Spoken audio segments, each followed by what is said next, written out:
Migranti e sindaci, tanti no alla prefettura per l'accoglienza diffusa da Castelfranco a San Zenone fino a Gaiarine, nessuna disponibilità al momento, prima le emergenze abitative.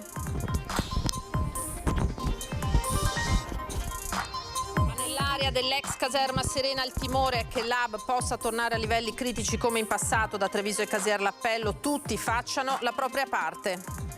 Non chiedeteci il libro di Vannacci, fa discutere il cartello sulla vetrina della libreria Ubic di Castelfranco contro il volume dell'ex comandante della Folgore al centro delle polemiche per le sue frasi su gay, donne e migranti. A Vazzola scuola media vandalizzata, non per rubare ma per il puro gusto di imbrattare anche facendo pipì per terra. Non è escluso si tratti di ex studenti, furente il sindaco, sul caso indagano i carabinieri. Imprenditore agricolo truffato, lo avevano convinto a investire 250.000 euro per guadagnare 2 milioni ma i soldi sono serviti tra l'altro a comprare una Porsche. 4 i denunciati. Disperso nel lago a Vittorio Veneto, quarto giorno di ricerche. Dal pomeriggio in azione l'atteso robot con il sonar per scandagliare il fondale, è in grado di arrivare fino a 200 metri. 34enne di Mogliano parte per un'escursione di 2 giorni in Agordino ma si perdono i contatti. Una notte di ricerche, l'uomo trovato alla fermata di un bus a Bale era tornato indietro. 109 anni dalla morte, alle 20 a Riese la messa solenne e la processione per San Pio X. Iniziano con stasera le celebrazioni per la Peregrinatio Corporis del Pontefice Trevigiano, collegamento in diretta durante il nostro telegiornale. Buonasera, ben ritrovati, eccoci in diretta edizione di Treviso dei telegiornali di Antenna 3. Parliamo dunque di migranti, è la tempesta perfetta, tanti i no all'accoglienza diffusa, nessuna disponibilità al momento, prima le emergenze abitative, dice il sindaco di Castelfranco Veneto Stefano Marcon, che ricorda come la competenza su questo fronte sia statale. Stesso copione a San Zenone, Treviso però non vuole rimanere con il cerino in mano, da Preganziol c'è un'apertura ma a precise condizioni. No, come ho detto anche il prefetto, a Castelfranco Veneto strutture pubbliche non ne abbiamo da mettere a disposizione rispetto a questo problema. Ho ricordato che non è un tema, una competenza dei sindaci, e ho ricordato anche che comunque sia a Castelfranco abbiamo oltre 150 richiedenti case popolari che attendono da tempo. Una cosa per volta, sembra dire il sindaco di Castelfranco e presidente della provincia Stefano Marcon, di fronte all'ipotesi, per non dire certezza, di nuovi consistenti arrivi di migranti nella Marca. Marcon fa parte di quei sindaci di centrodestra che non ha particolari timori reverenziali nei confronti dell'esecutivo dello stesso colore. Io devo fare innanzitutto un passaggio rispetto al modus operandi del prefetto, che rispetto ai suoi predecessori questa volta ha convocato i sindaci chiedendo la disponibilità, ed è apprezzabile questo modus operandi. La risposta non è cambiata perché il contesto non è cambiato, quindi non si può scaricare ai sindaci questo che non è un problema di competenza dei sindaci. Poco distante, a San Zenone degli Ezzelini, il copione si ripete. Qui il primo cittadino non è stato ancora contattato dalla prefettura, ma mette le mani avanti. Da parte del nostro comune attualmente non ci sono le condizioni, non c'è la possibilità di dare appunto la disponibilità all'accoglienza. Consideriamo che nell'ultimo periodo abbiamo avuto anche parecchi sfratti, da parte nostra, specie da parte mia e degli uffici, è stato davvero difficile trovare anche delle collocazioni delle persone residenti nel nostro territorio. Tra l'altro alcune sono state sistemate in bed and breakfast. Insomma, proliferano i no nella Marca, con il capoluogo a guida leghista che non vuole rimanere con il cerino in mano. Non può diventare Treviso l'hub diffuso perché dobbiamo accogliere noi, perché abbiamo una caserma. Ecco, bisogna stare attenti che poi non scarichiamo su qualche comune, come succedeva in passato, questi mega hub e dire no, l'accoglienza diffusa però li mettiamo tutti a Treviso. No, perché altrimenti dopo i cittadini trevigiani dicono giustamente che non possono essere loro responsabili di una situazione generica. Un salvagente potrebbe arrivare dal Terraglio, dal sindaco PD di Preganziol,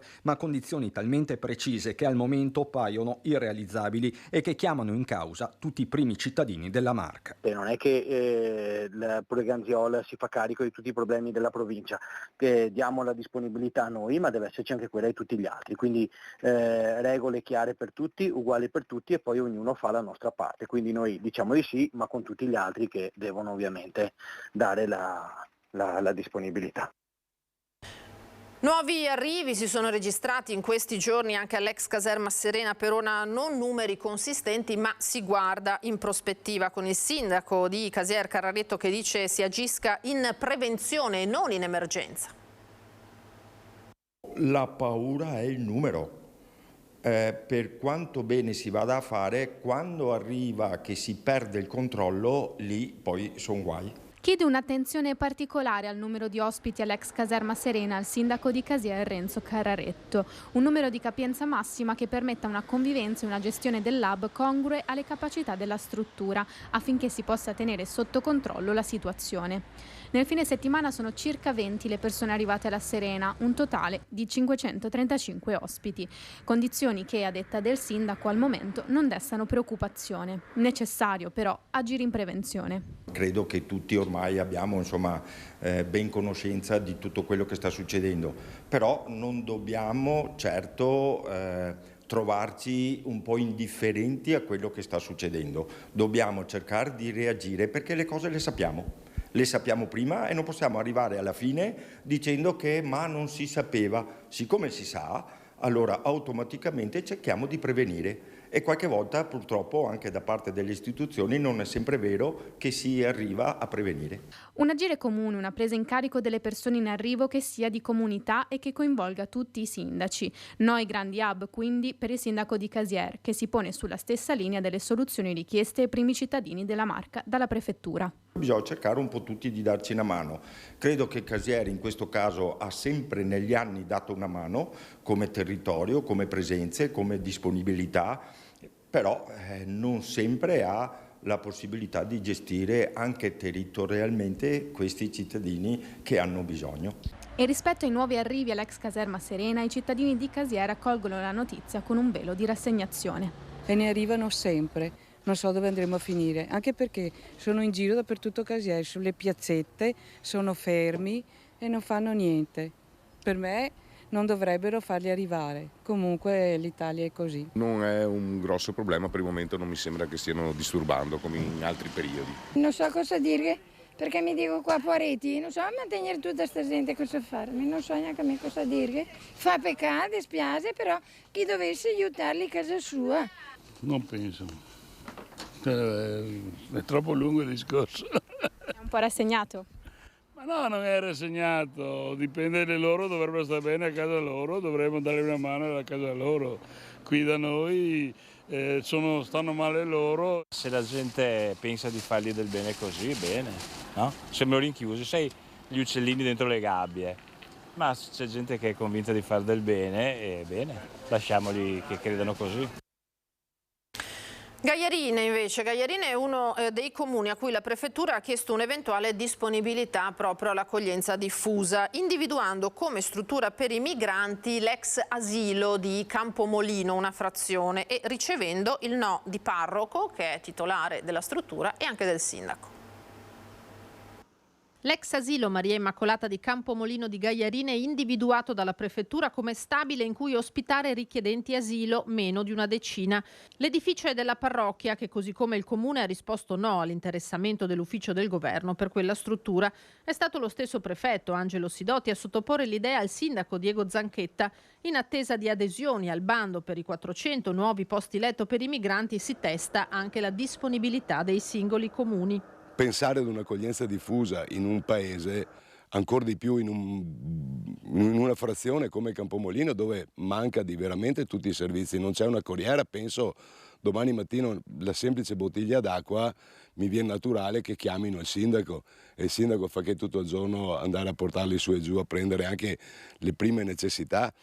E poi c'è l'aspetto dell'integrazione, non la vedo proprio che qua si possano integrare delle persone con una comunità, ripeto, senza servizi. Di contro c'è che anche qui, a confine con il Friuli, le aziende faticano a trovare personale e l'immigrazione rimane l'unica risposta. Questa potrebbe essere una risorsa e potrebbe essere anche una vera integrazione, ma va fatta a tavolino e va fatta prima e non portandoli qua e poi Dio vede, Dio provvede. L'occhio che la prefettura ha posato su Gagliarine solleva però scontento anche a livello politico. Mi sembra che anche la frazione di Campomolino sia un po' diciamo, non dico il subbuglio, ma sia un po' preoccupata. Adesso vediamo l'evoluzione, insomma. Il problema è questa situazione nasce tutta da monte perché dopo scaricare tutta nelle periferie, nei comuni, sicuramente viene fuori non dico la guerriglia, ma viene fuori un caos inaccettabile.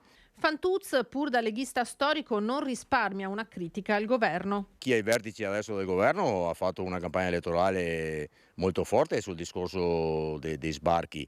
Il famoso detto mettiamo il blocco navale sicuramente aveva dato un segnale molto forte e invece vediamo che insomma su questo fronte non ci sono risultati. Tra la gente c'è timore, come pure tra esercenti e commercianti, già alle prese con le conseguenze di Covid e caro prezzi. Già quello rallenta un po' la possibilità di uscire la gente. Se poi ci mettiamo anche questa problematica, allora la gente non si muove più, diventa un Bronx, questo non è più un paese. E sul fronte migranti c'è massima attenzione anche a livello sanitario. Siamo pronti a intervenire in maniera più massiccia se necessario, dice il direttore generale dell'ULSS 2 Francesco Benazzi. TBC e scabbia sono le malattie più monitorate. Se ci sarà l'esigenza noi siamo pronti, voglio dire, il gruppo ha già lavorato nel passato, lo dico, abbiamo avuto anche l'esperienza del Covid, quindi credo che la macchina sia abbondantemente già stata messa sotto pressione, per cui non dovremmo avere problemi a gestire la cosa. È chiaro che sarebbe più opportuna un'accoglienza diffusa che ci darebbe più la possibilità nei vari comuni di poter seguire le persone, però va bene anche così, noi siamo pronti ovviamente a dare una risposta. Se i flussi verso il territorio dovessero ulteriormente aumentare, la macchina sanitaria trevigiana non si farà cogliere impreparata. Il Dipartimento di Prevenzione, in particolare l'Ufficio Igiene, è pronto a intensificare vaccinazioni e controlli tra i migranti in arrivo. Chiaramente le prime cose che verifichiamo sono sicuramente appunto la tubercolosi, facendo il test di Mantoux e facendo una serie di verifiche, ma dopo anche altri tipi di patologie legate ovviamente magari agli ambienti affollati, quindi per evitare che ci sia scabbia o altre patologie di questo tipo. Migranti a parte, la sanità trevigiana resta impegnata su più fronti nei giorni in cui si assiste a una ripresa del Covid, anche se al momento non c'è nessun allarme specifico. Le priorità ora sembrano altre ed è lo stesso Benazzi a elencarle, confermando di aver dato la propria disponibilità di rimanere a capo dell'ULSS per altri 2 anni. A marzo 2024 scade infatti il triennio del mandato, che andrebbe così a prolungarsi a norma di legge per un altro biennio fino al 2026. La domanda è stata inoltrata. A occuparsene c'è una commissione specifica. Fatta l'idoneità, poi chi chiaramente decide è il Presidente della Regione Veneto, che io ringrazio sempre perché in questi anni mi ha sempre dato la sua fiducia e lo ringrazio per questo. Le sfide sono tantissime, in primis le liste d'attesa. Il Presidente Zaia ci tiene tantissimo, noi dobbiamo garantire ovviamente alla gente di poter veramente fare le visite nei tempi dovuti, perché dobbiamo sempre pensare alla povera gente che non ha la possibilità di andare in privato, e noi, il nostro cuore deve essere là. Il secondo ovviamente è la cittadella di Treviso, che deve essere completata, e poi le altre 2 grandi sfide sono l'ospedale di Conegliano e l'ospedale di Oderzo. Ecco, credo che così ho completato sostanzialmente il mio dire. Voltiamo pagina, si invita la gentile clientela a non chiederci il libro di Vannacci, è il cartello apparso sulle vetrine della libreria Ubica Castelfranco Veneto con la copertina del libro rovesciata a fianco, lo vedete, un cartello con il quale si informa che non è disponibile il volume Il mondo al contrario, scritto e prodotto dall'ex comandante della Folgore, il generale Roberto Vannacci, diventato un caso politico in questi giorni per le sue frasi su gay, migranti e donne. Non lo abbiamo perché è autoprodotto, ma non lo venderei perché non potrei mai chiedere alla mia dipendente di colore o al mio collega omosessuale di seguire un cliente che chieda un libro in cui si dica che loro sono persone contro natura, ha spiegato la titolare Clara Abatangelo. La libraia, che guida un sistema di 12 dipendenti, riferisce anche di aver ricevuto in passato visite di militanti di estrema destra, per lo più di Veneto Fronte Skinhead, contrari alla sua scelta di allestire vetrine dedicate al mondo degli affetti arcobaleno, e di aver visto lo scaffale dei biglietti augurali buttato all'aria solo perché alcuni di essi erano destinati ai legami amorosi tra coppie omosessuali. Così dunque da Castelfranco. Andiamo al caldo allora, perché ancora la Marca trevigiana, secondo l'ARPAV, la provincia veneta a toccare il picco più alto delle temperature con ben 37 gradi e una percentuale di umidità al 70%, che rende ancora più insopportabile il caldo. Temperature in aumento ben al di sopra delle medie del periodo. Fin dal primo mattino le chiamate al SUEM 118 a causa di malori o difficoltà legate alla forte ondata di calore si sono susseguite senza sosta. Circa un centinaio quelle contate a questo momento, a fine giornata, le chiamate in tutta la provincia. L'invito da parte del primo soccorso è quello di mantenere alta l'attenzione e seguire le precauzioni per difendersi al meglio da questa terza ondata di calore di quest'estate che si è abbattuta sul Veneto e anche sulla Marca. Ora andiamo a Vazzola con le immagini della scuola media vandalizzata, non per rubare ma per il puro gusto, a quanto pare, di imbrattare anche facendo la pipì per terra. Non è escluso si tratti di ragazzi, di ex studenti, il sindaco è furente e sul caso indagano i carabinieri. Degli atti vandalici, non so neanche che aggettivo possa essere dato, perché veramente hanno lasciato la scuola veramente in condizioni disastrose da un punto di vista di pulizia e di sporcizia. Corridoi e aule della scuola media Cadorin di Vazzola vandalizzati nella notte da ignoti che non hanno rubato niente, non hanno neppure toccato i distributori automatici, ma hanno svuotato sul pavimento gli estintori, imbrattato i muri, lasciato una scritta volgare sulla lavagna. Una cosa del genere, di rovinare un istituto pubblico, è la prima volta che mi capita. Credo anche che per i ragazzi che fra qualche settimana devono entrare per iniziare l'anno scolastico, sicuramente anche per loro è un affronto nei loro confronti anche. Questa mattina c'è stati i carabinieri, hanno fatto i relativi verbali, le foto di rito e penso che faranno loro adesso quello che possono fare. Uno sfregio alla scuola forse da parte di ex studenti entrati da una porta antipanico sul retro a cui hanno spaccato i vetri e tranciato la catena che teneva chiusa i maniglioni. È corretto che hanno addirittura urinato? Sì. E questo dà ancora più l'idea proprio dello sfregio? Sì, perché la signora che è entrata stamattina sentiva questo odore e non aveva dubbi. Però io quando sono entrato avevano già aperto le finestre e le porte, quindi non è che si sentissero, me l'ha riferito la persona che è entrata per prima. I carabinieri stanno visionando le telecamere che sorvegliano l'ingresso posteriore, quello dal parco. La presenza di ragazzi in questa zona dell'istituto è frequente. A terra vengono spesso trovati cocci, tappi di bottiglia e puntualmente si procede a ripulire le aree verdi, le scale e i marciapiedi. Il sindaco non esclude che dietro il vandalismo ci sia proprio una banda di ragazzi. Non siamo né più né meno degli altri, abbiamo anche noi i nostri problemi dal punto di vista sociale come li hanno un po' tutti i comuni. Sarei contento se mi li rintracciassero perché li voglio vedere in faccia, li manderei a pulire loro, ecco. Lasciamo per qualche istante la cronaca, andiamo in diretta da Lucio Zanato e Nicoletta Rizzetto che sono a Riese Pio X. Vedo il sindaco Matteo Guidolin perché sono previste questa sera la Santa Messa e la processione per i 109 anni dalla morte del Papa di Riese e si alza il sipario, così ci aveva detto il sindaco, sulle celebrazioni per la Peregrinatio Corporis del Pontefice ad ottobre. A te Lucio, buonasera. Buonasera Lina, buonasera ai telespettatori di Antenna 3. Come sentite in sottofondo c'è in filo diffusione il suono dell'organo che prelude l'inizio di questa celebrazione che sarà officiata da Monsignor Giuliano Brugnotto, vescovo di Vicenza. Sono con il sindaco di Riese Pio X per ricordare Giuseppe Melchiorre Sarto, ovvero Papa Pio X, nel giorno dopo la sua morte, perché il 20 agosto del 1914 appunto moriva Pio X a Roma. E allora la prima domanda è: ma se è morto ieri, perché ogni anno si celebra il 21 questa processione? Perché oggi è il giorno di San Pio X, la Chiesa definì il 21 agosto come il giorno di San Pio X, per cui da allora abbiamo iniziato a fare la processione in questa data, anche se effettivamente è morto nella notte del 20 agosto. Ecco, una processione particolare perché dall'inizio praticamente a tutti i riti, a tutti i momenti di questo ritorno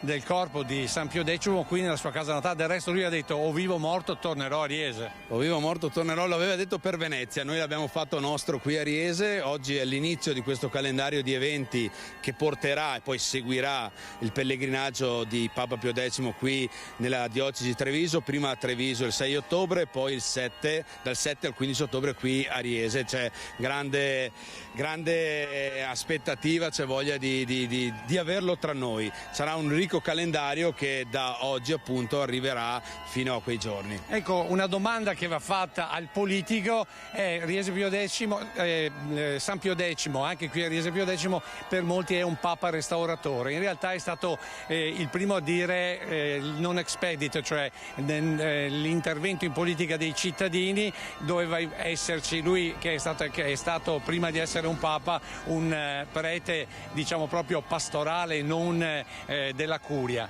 Quindi insomma è stato un papa che ha riaperto la politica dopo la chiusura di Porta Pia.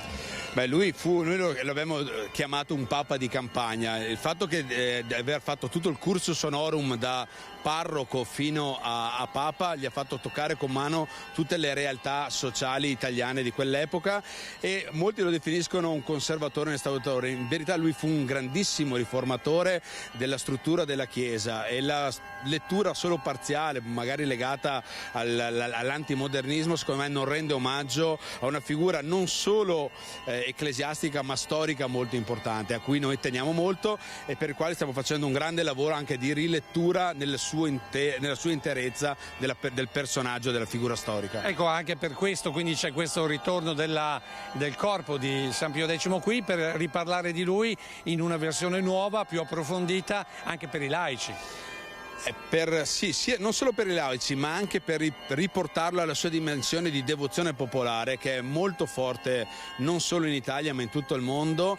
Probabilmente Pio X è il santo del Novecento che ha avuto la maggior fortuna critica, chiamiamolo così, a livello mondiale, a livello di intitolazione di chiese, di parrocchie, di istituti, e ancora in tutto il mondo questa devozione è ancora molto forte. Do solo un dato: solo negli Stati Uniti ci sono oltre 80 parrocchie a lui dedicate. Ecco, poi diciamo anche che è il primo papa a essere stato filmato da una cinepresa, quindi un papa multimediale. Io direi che a questo punto ridiamo la linea a Lina per la prosecuzione del telegiornale, e noi naturalmente domani sera vi racconteremo questa processione con molti, oltre che il vescovo ovviamente, molti sacerdoti e soprattutto tantissima popolazione. A te la linea. Grazie a Lucio Zanato, Nicoletta Rizzetto, grazie al sindaco di Riese Matteo Guidolin, e buona prosecuzione naturalmente a tutti quelli che stanno partecipando a queste celebrazioni. Noi torniamo alla cronaca con l'ultima operazione in ordine di tempo della Guardia di Finanza. Raggirano un imprenditore agricolo in difficoltà promettendo un guadagno milionario. Sono stati 4 i denunciati. La promessa di un guadagno di 2 milioni di euro a fronte di un investimento di 250.000 che per l'imprenditore agricolo padovano in difficoltà economica significava garanzia di tranquillità. È stata questa l'esca della truffa architettata da un avvocato trevigiano. Grazie agli accertamenti bancari abbiamo scoperto invece che il legale trevigiano non ha utilizzato l'ammontare dell'investimento ottenuto dalla vittima per investirlo nel mercato mobiliare, ma lo ha impiegato in parte per dividerlo con gli altri indagati, in parte per comprare un'autovettura di lusso e in parte ancora per emettere ulteriori assegni circolari. C'era anche una Porsche, infatti, tra gli acquisti effettuati dal truffatore con il denaro dell'imprenditore agricolo. Truffa in cui è incappato dopo aver confidato ad un commerciante di bestiame altoatesino la sua condizione di difficoltà, e questo lo ha invitato a rivolgersi a un avvocato trevigiano esperto nel settore bancario e finanziario. Il legale a questo punto, facendo sponda su due complici, due consulenti finanziari attivi nel Lazio, ha proposto la sottoscrizione di una operazione cosiddetta di finanza strutturata. Operazione che consisteva nell'investimento di 250.000 euro pagati dall'imprenditore con assegni circolari in tranche da 50.000 euro, che in poco tempo avrebbe fruttato circa 2 milioni di euro. L'avvocato trevigiano, con la complicità di 2 consulenti finanziari, ha raggirato l'imprenditore facendogli credere che l'investimento era riservato a pochi eletti. A seguito della denuncia dell'imprenditore alle Fiamme Gialle, il GIP di Treviso ha disposto il sequestro preventivo del profitto del reato, pari a 250.000 euro, rinvenuti principalmente sui conti correnti del legale. Tutti e 4 sono stati denunciati. Ora torniamo a parlare del 20enne di Mestre disperso nel lago morto a Vittorio Veneto, perché è notizia proprio di questi minuti che in questo 4° giorno di ricerche da parte dei vigili del fuoco sul Fadalto il corpo di Andrei Boichenko è stato ritrovato, è stato recuperato.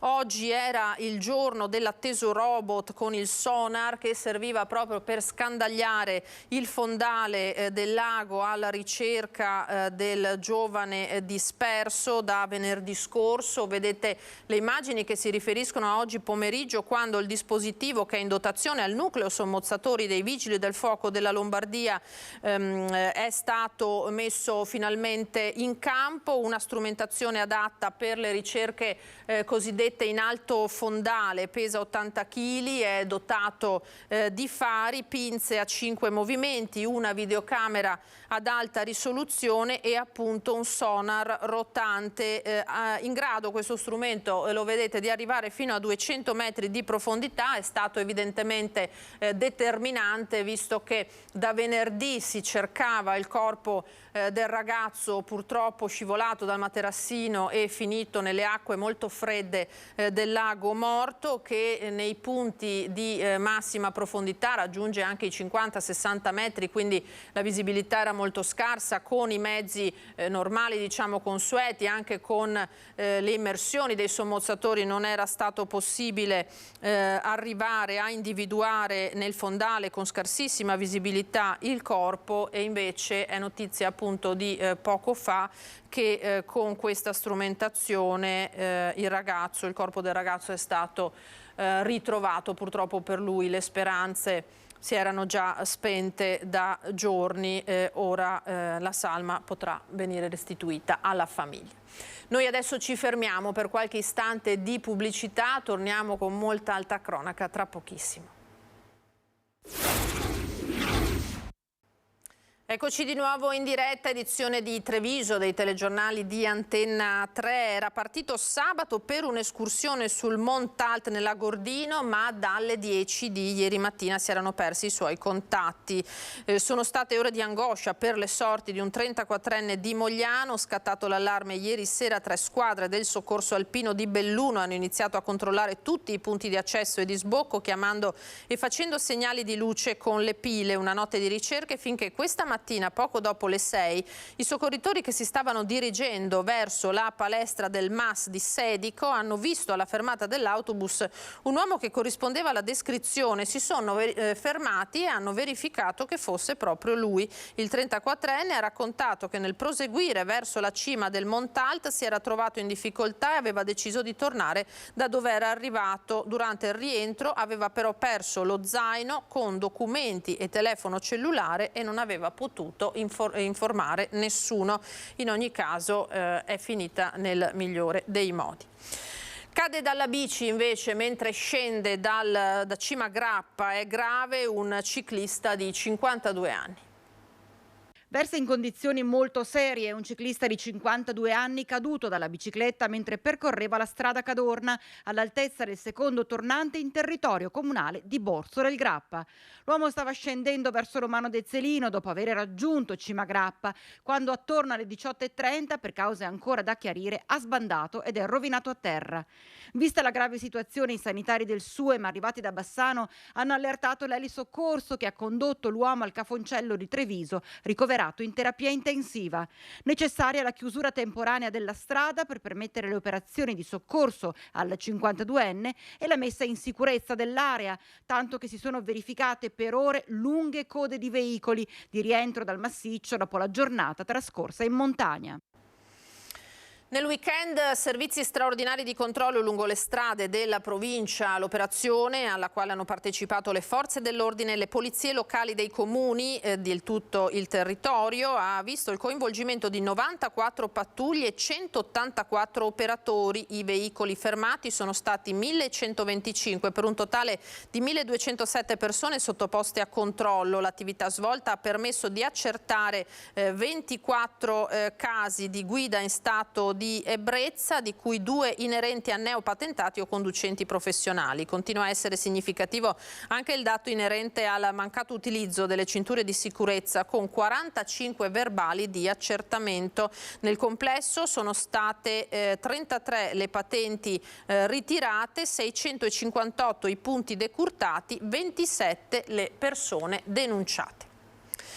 E poi c'è l'allarme furti nella Marca, con i carabinieri che hanno rafforzato ulteriormente i controlli già in atto nel territorio. Nel weekend in azione decine di militari e non sono mancati i risultati. Nella sua auto nascondeva un piede di porco e un grosso cacciavite, strumenti inequivocabili per il trentenne fermato e controllato durante il posto di blocco dei carabinieri. 70 i militari dell'Arma impegnati nel weekend per il rafforzamento dei controlli antifurti, mirati proprio a intercettare razziatori dopo le scorribande o prima, come nel caso del trentenne bloccato a Treviso e denunciato. Stessa sorte è toccata durante i pattugliamenti a un 31enne tunisino pregiudicato, fermato nel Monte Bellunese, trovato in possesso di un coltello da cucina con lama di più di 20 cm, di un 47enne veneziano controllato a Roncade con una mazza da baseball nascosta a bordo del suo furgone, e di un 34enne controllato a Castelfranco. Aveva con sé una pistola a scacciacani priva di tappo rosso, con caricatore e una ventina di cartucce a salve. Arma classica di chi si prepara a compiere una rapina, soprattutto nei negozi. Individuati e infine denunciati gli autori di 2 raid avvenuti a Conegliano e Castelfranco. Un 57enne italiano che aveva scippato dalla borsa una donna appena uscita dal supermercato e un 55enne sempre italiano che aveva appena rubato la bicicletta a un residente. Ora torniamo in città a Treviso, cordoglio di Unione Provinciale Confcommercio, Gruppo Panificatori e Ascom Confcommercio Treviso per la scomparsa di Giovanni Bosco, 87 anni, padre di Tiziano, attuale referente del Gruppo Provinciale Panificatori e componente di giunta di Ascom Treviso. Giovanni Bosco, lo vedete nella foto, fu tra i fondatori del Gruppo Panificatori, ha gestito il panificio Bosco, fondato da suo padre e nonno di Tiziano nel 1948, dai primi anni 60 al 2000, anno in cui proprio Tiziano ha preso in mano l'attività nel quartiere Eden in viale Montegrappa. I funerali saranno celebrati mercoledì alle 10:30 nella chiesa parrocchiale di San Giuseppe, partendo alle 10:15 dalla casa funeraria di via Cittadella della Salute. E adesso apriamo la nostra pagina sulle notizie dal Bellunese.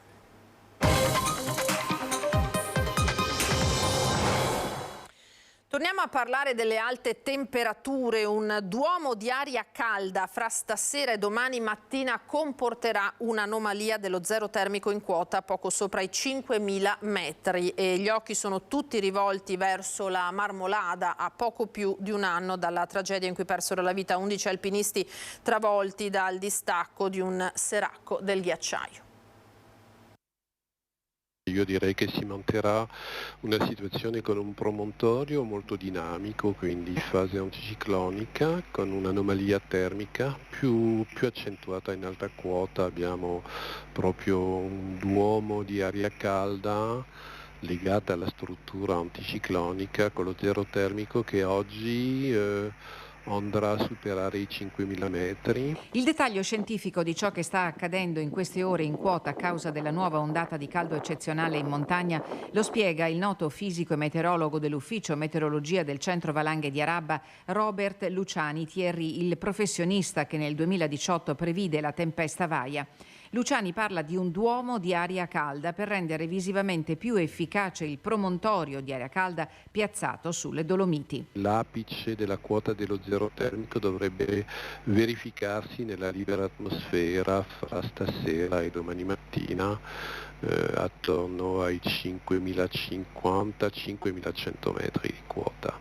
e questo ovviamente avrà degli effetti sull'andamento termico in vetta alla Marmolada. 13,2 i gradi rilevati sabato a Punta Penia, ieri sfiorati i 14 gradi ed è ipotizzabile che sia oggi che domani in vetta alla Marmolada il termometro segnerà 15 gradi e a distanza di un anno dal tragico distacco del Seracco del Ghiacciaio che travolse e uccise 11 alpinisti, la regina delle Dolomiti è osservata speciale, anche se al momento dalla Protezione Civile trentina non sono stati presi in considerazione divieti nell'area sul versante nord, pur se agli escursionisti viene raccomandata la massima attenzione. L'anomalia dello zero termico potrà durare al massimo fino a mercoledì. Dire che è un record storico non glielo so dire, in quanto la stazione che fornisce i dati in questo momento ha una anzianità minore di 2 anni, quindi sulla base del funzionamento di una stazione in vetta alla Marmolada da 2 anni a questa parte è difficile dire se ha già fatto così caldo o meno. Al momento, come conferma il direttore dell'ARPAV di Arabba, Gianni Marigo, la stazione meteo dell'ARPAV sulla Marmolada è fuori uso da qualche settimana perché colpita da un fulmine. Le temperature ufficiali sono perciò quelle rilevate dalla stazione meteo dell'Associazione Triveneto. Questa situazione dovrebbe mantenersi, direi, fino almeno a venerdì, se non fino al prossimo weekend, pur avendo una leggera flessione delle temperature da mercoledì in poi. Questo in quota più che a valle. A valle conserveremo questo cuscinetto di aria molto molto calda e l'ondata di caldo dovrebbe perdurare almeno fino a domenica. Sono passati 14 anni, ma sembra ieri. Domani ricorre l'anniversario della tragedia di Rio Gere, in cui persero la vita i 4 componenti dell'equipaggio del Suem 118, Dario De Filippo, Fabrizio Spaziani, Marco Zago e Stefano Da Forno. Era il pomeriggio del 22 agosto del 2009 e Falco si stava dirigendo per una missione di soccorso nella zona di Cortina d'Ampezzo. L'impatto alle 15.04 dopo aver urtato dei cavi. Ai 4 angeli del Suem va il ricordo commosso dell'intera comunità, che come ogni anno domani si ritroverà per la commemorazione a Rio Gere e per la messa alle 18 nella Basilica Minore di Cortina. 4 professionisti, veri eroi dei nostri tempi, che hanno donato la vita nella loro opera quotidiana di portare aiuto a chi era in difficoltà in montagna. Annota il presidente della regione Luca Zaia, che sottolinea come quella tragedia debba insegnare a tutti che la montagna va affrontata seriamente, perché ogni incoscienza del singolo mette a repentaglio anche l'esistenza di chi è chiamato a intervenire in soccorso. Momenti di trambusto venerdì sera in città, quando fra le 21 e le 21:30, siamo a Belluno naturalmente, un motociclista, dopo aver percorso contromano via Garibaldi, è stato intercettato da una pattuglia delle volanti e inseguito a sirene spiegate da via Feltre fino a via dell'Anta, dove a causa dell'alta velocità nell'affrontare una curva stretta è finito a terra. Nella zona del quartiere di Borgo Pra i residenti increduli hanno vissuto attimi di paura. Alla guida della moto un imbianchino trentenne di origini campane, in provincia di Belluno da un paio d'anni per motivi di lavoro. Il giovane viaggiava con la sua compagna e pare si stessero apprestando a raggiungere un ristorante. Non è chiaro il motivo per il quale, alla vista dell'auto della polizia, il trentenne abbia dato gas alla moto rischiando di falciare una famigliola in via Feltre. Il giovane ha imboccato viale dei Dendrofori, ha infilato la galleria Belluno e poi via dell'Anta. In supporto alle volanti sono arrivati anche i carabinieri. Dagli accertamenti sembra che il trentenne, la cui posizione è tuttora al vaglio della magistratura, non fosse in condizioni fisiche alterate né da alcol né da stupefacenti, quindi un fatto ancora più incomprensibile. Grande successo, voltiamo pagina, è tutto esaurito per l'appuntamento annuale con l'opera lirica del Teatro Almut sul palcoscenico creato in mezzo ai boschi del Bellunese. Quest'anno è andata in scena la Bohème di Giacomo Puccini. Che gelida manina, se la lasci riscaldar. Noi facciamo l'opera una volta all'anno in questo posto incredibile, con un scenario pazzesco, perché è unico, perché siamo all'interno del bosco, circondati da rocce, muri a secco, terrazzamenti, è veramente un posto magico. Non ci si può arrivare in auto, non ci si siede su una comoda poltroncina e non c'è l'aria condizionata, eppure sono andati letteralmente a ruba in neanche 2 ore i biglietti per i 200 posti a sedere allestiti nello scenario sbalorditivo del teatro Almut, l'ormai tradizionale appuntamento estivo che coniuga la magia senza tempo del teatro dell'opera con l'incanto degli scenari silvestri dei boschi sopra la frazione di Sossaia Belluno. Il teatro, che sorge sui resti di un'antica cava, è un piccolo gioiello racchiuso tra le rocce e i terrazzamenti di muri a secco, realizzati grazie all'impegno corale dei volontari dell'associazione Amici del Mut. Un anno alla volta, un po' alla volta, abbiamo recuperato i muretti messi a posto, quelli crollati ricostruiti, rifatto i sentieri, e pian pianino abbiamo ricavato questo che noi diciamo essere un teatro, ma di fatto lo è a tutti gli effetti. Quest'anno in scena la Pucciniana Bohème, con la partecipazione e direzione artistica del tenore bellunese Domenico Menini e la regia di Dario Turrini, coadiuvati da un cast di assoluto rilievo che hanno accompagnato il pubblico nella narrazione della famosa tragedia in 4 quadri, tutti con il fiato sospeso fino allo struggente abbraccio tra Rodolfo e Mimì, illuminati dai raggi dell'ultimo sole che ha fatto capolino tra le fronde degli alberi. Venire qui e proporre la mia passione alle persone del mio paese, con le persone del mio paese, ma anche poi aperta a tutti, e vedere questa partecipazione è veramente, per me ogni volta è un miracolo e una grandissima emozione. Sulle aree della Bohème noi ci fermiamo, grazie per essere stati in nostra compagnia. Adesso le previsioni del tempo. Una buona serata, arrivederci.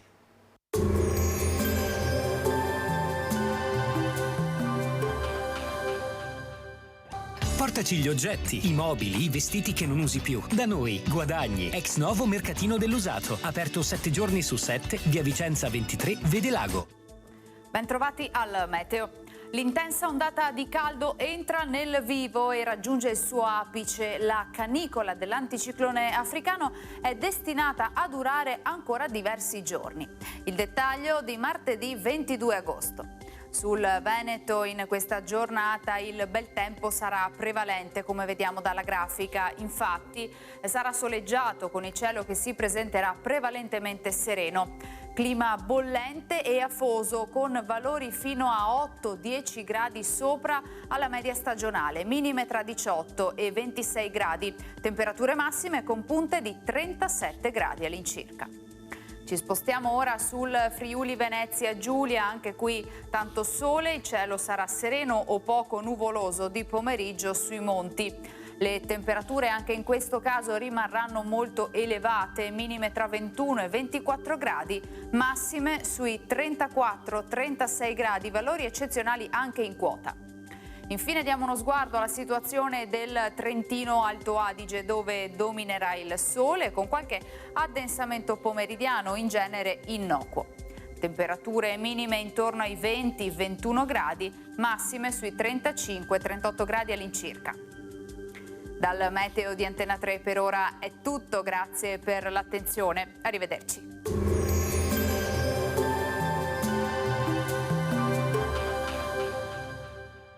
Portaci gli oggetti, i mobili, i vestiti che non usi più. Da noi, guadagni. Ex Novo Mercatino dell'Usato. Aperto 7 giorni su 7, via Vicenza 23, Vedelago.